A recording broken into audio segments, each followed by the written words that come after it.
everyone, John 12 back here again with another video, and today I'm back with another top 5. Yes, to continue the trend of TV shows, today I'm doing my top 5 TV horror shows. Yes, finally getting to some horror related stuff. Seeing as how we're kind of leaving summer, if you will, and going into fall. Halloween season's just around the corner. That's a complete horrible segue, I know. But basically, I don't know. I've already done my top 5 sitcoms, top 5 TV shows overall, / dramas. So now it's just a matter of time to get into horror, so fuck it. Why not just do it? Today I'm going to be doing my personal list. It's, of course, subjective. You don't have to agree with anything I state. It's my personal list. So, of course, if you don't agree with my list, tell me in the comment section your personal list. Just tell me overall, what's your top 5 TV horror shows? But let's just get right down to it. The first 2 that I'm going to name in my list are going to sound a little strange. They might sound a little childish in a sense, but personally, I grew up with them, and I love them to death. The first one, coming up at number 5, is Are You Afraid of the Dark? This show I grew up with as a kid, and I love it to death. I mean, every single episode was amazing. I just love the real...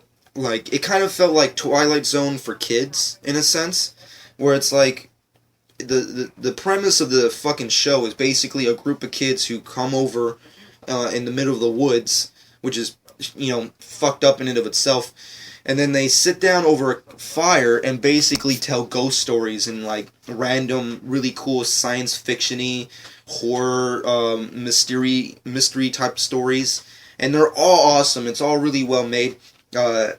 Obviously, it was back in the 90s, so of course the quality's not amazing as it could have been.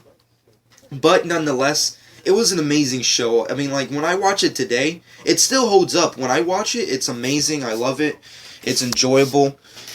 The music's great. The theme is great. The acting's great, really awesome. All the actors that came and went in this entire series, in the entire run of its course, is all amazing. Are You Afraid of the Dark is definitely one of those guilty pleasures, but I don't even know if I would give it a guilty pleasure. It's really that good. I mean, like, if you grew up in the 90s as I did, and you did not watch this on TV or at night before you had to go to school, I don't know you. But anyways, basically, check it out. It's an amazing show, but let's move off of that. Going to number 4 is Goosebumps. Now, I know now that's a little bit even more childish, so I know what you're thinking. It's like, really? That's on your 4? What the hell's the matter with you?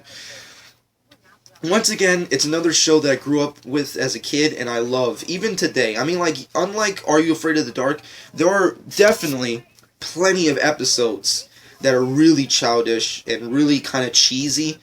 But then again, that was of the time. I mean, like, it was 90s. This is back before, you know, that was back in the day where, like, kids' TV shows were not as, you know, adult-esque, if you will, until now, you know, where you have TV shows for kids that are definitely, you know, anybody can watch, not just kids. But back in the day, you know, they, of course, had to, like, do things a certain way.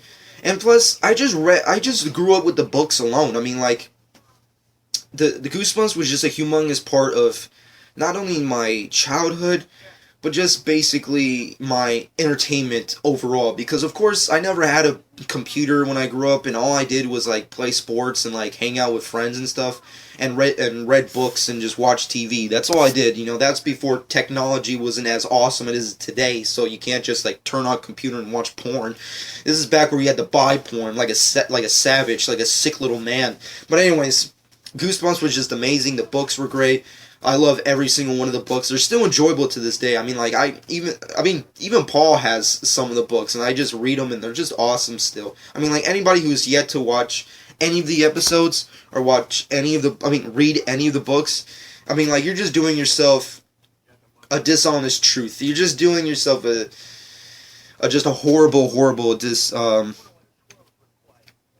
you just need to do it. You just need to do it. Just read the books, watch the episodes, it's all awesome.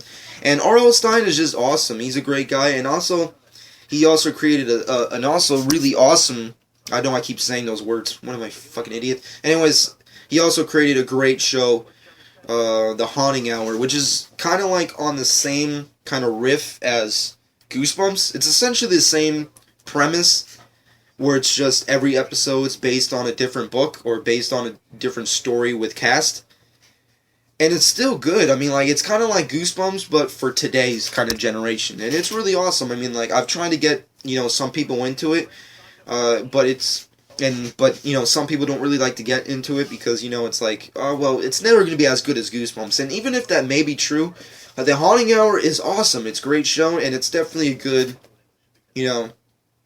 suggestion for anybody. But Goosebumps, definitely number 4 on my list. I know it's a little childish, especially now, but it's definitely awesome. It's one of my favorites. But moving off of that, going to number 3, I guess I would give it up to the Addams Family, the 60s TV show version, not the movie versions. Even though I do like the movie versions, but I don't know. I just grew up with the Addams Family. I always loved that idea of like having, like, if you will, like a comedic like TV family, but there was like a humongous horrible twist on them.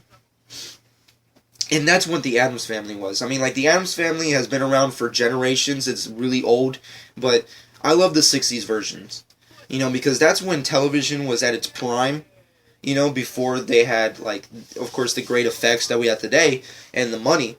But that was when they couldn't really achieve a lot, but they did so much with just props and just the scenario itself. It's just the mansion and just like everything that was surrounding them just created a whole new character. And I just love the misadventures of like this entire like crazy wacky family. I just love the Addams Family. It's just one of those really awesome stuff, and plus it spawned so many awesome stuff that I also really loved as a kid, which is of course the cartoons, the Addams Family cartoon, which I really liked as a kid. The movies, of course.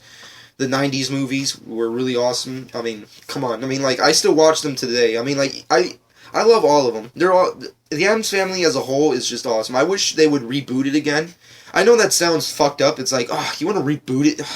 Why haven't I slapped you?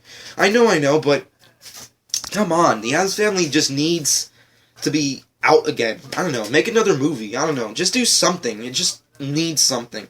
But anyways, moving off of that, going into another similar type of show. I know this thing kind of goes in trends, but the Munsters. Oh my god, the Munsters. I love the Munsters. It was just...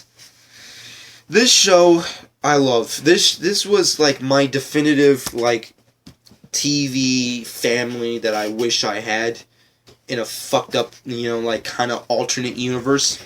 It's just really awesome where you have all these crazy, iconic, like, horror characters brought together to play, like, a family, in a sense. It's kind of on the same riff as, the Addams Family, which came out at the same time, but it's different because it has actual horror characters that you like. You have, of course, Herman Munster, who's basically Frankenstein, Grandpa, who's Dracula, Lily Monster, Eddie Munster, which was basically, like, just a really creepy little guy. And you just continued going on from there, and it's just so funny. When you watch it today, it still holds up.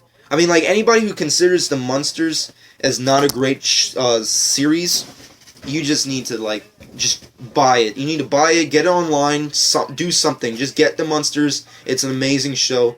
It's just hysterical. It's hysterical. It's lovely. It's beautiful. It's art. I just love it. The Munsters is just one of those...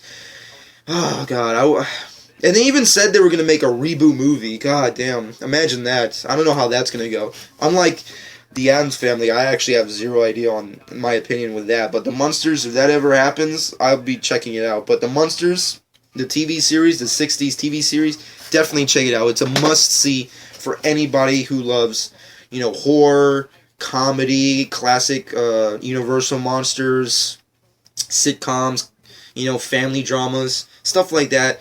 Definitely go check it out. But let's move off of that. Before I get to my number 1 pick, let's go through some honorable mentions because, of course, I have tons and just tons of really amazing personal loves. First off, Tales of the Crypt. That actually almost got on my list before I chose the last two. I really decided, like, God, I had to put Tales from the Crypt somewhere. But at the same time, when I rewatched Tales from the Crypt, The first season, or at least rather the first several episodes, are kind of my favorite. All the other ones kind of felt a little cheaper, if you will. Like, the first several episodes were epic, and they're great, because you can tell that you can see, like, the Robert Zemeckis kind of influence. So you kind of get the feeling like that was its time. But after that, it kind of blew over. And even though they did good throughout their entire run, and I wish they could do something like that again. I mean, like, it would be awesome. Another version of Tales from the Crypt, or like a reboot version of Tales from the Crypt, or a sequel, I don't know, something. It would be pretty badass to see. But Tales from the Crypt was almost on my list. Definitely on my top 10. Definitely. Like, maybe like 6. I don't know. It would just... I don't know. Tales from the Crypt is just awesome. Definitely a must-watch. Errol Stein's The Haunting Hour, of course, is a must-watch. I know it's more for teens or tweens and kids and shit. But you know what? If you're a fan of Goosebumps, check out Haunting Hour. It's really good. Being Human, that sci-fi show, it's pretty decent. I'm not a humongous fan of it, but it's pretty decent. I've heard really good stuff from it. I can't wait. Let's see, what else is really awesome that I really like. Kind of newer shows like From Dusk Till Dawn, Bates Motel, and of course Hannibal are really awesome shows.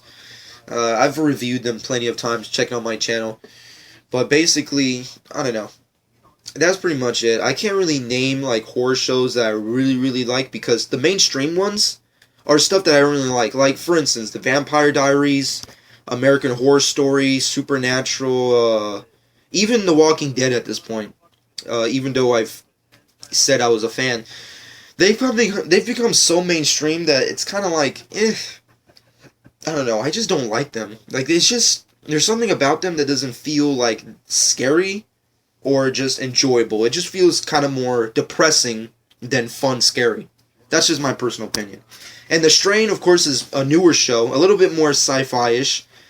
I haven't gotten into that yet, but I'll be definitely trying to get into it, hopefully. I mean, like, it's based off a comic book series, which is actually another topic. I mean, like, do you find it odd, anybody? I want to know. Does anybody find it odd that majority of a lot of newer TV shows that are specifically horror shows are based off comic books? I mean, AMC is actually starting a new comic book horror show, kind of similar to The Walking Dead, which I think is called The Preacher or some shit, which is based off a comic book. And CW is doing iZombie, which I'm actually kind of looking forward to. There's a lot of that coming out lately. Constantine, too. It's really odd. I don't know what's with that trend. I don't know. I guess it's because of The Walking Dead. But, I don't know. It's quite interesting. But my number one pick, seeing as I've been rambling too long, my number one pick has to go to The Twilight Zone. The Twilight Zone is the definitive, ultimate scenario / horror / sci-fi / mystery / like anything rolled up into one. It's the ultimate what the fuck just happened. I think my mind just fucking had an orgasm of epic proportions kind of scenario. I mean, The Twilight Zone is really old. It's back from the 50s to the 60s. It's really fucking old. And it's just really awesome. Also, Alfred Hitchcock's presents the Alfred Hitchcock, oh god, I don't even know why I didn't mention that in my honorable mentions. But anyways, moving off of that, Twilight Zone, awesome scenarios, awesome stories. Of course, it's hard to like tell you like what the Twilight Zone basically is. It's kind of like on the spin of the other shows I've done, except for the last two, where it's basically just epic scenarios every episode with a whole new cast, basically going through really wacky kind of. It's kind of like M. Night Shyamalan. It's kind of like a good M. Night Shyamalan before there was an M. Night Shyamalan. There's just a whole bunch of twists and a whole bunch of scenarios and really fucked up shit, and you find out someone's an alien, and you don't even know how they became an alien, and they were your best friend the fucking whole... I don't know. Your brain's exploding by the end of the episode, and the fucking Twilight Zone theme is so iconic. I love it. Twilight Zone will always be my iconic, definitive horror TV show of all time. Every time it's on, I love it. It's awesome. But that's going to be it. I hope you guys enjoyed. This has been my top 5 TV horror shows. Please give me your list. What's your personal top 5 TV horror shows? I hope you guys enjoyed, and this has been John 12.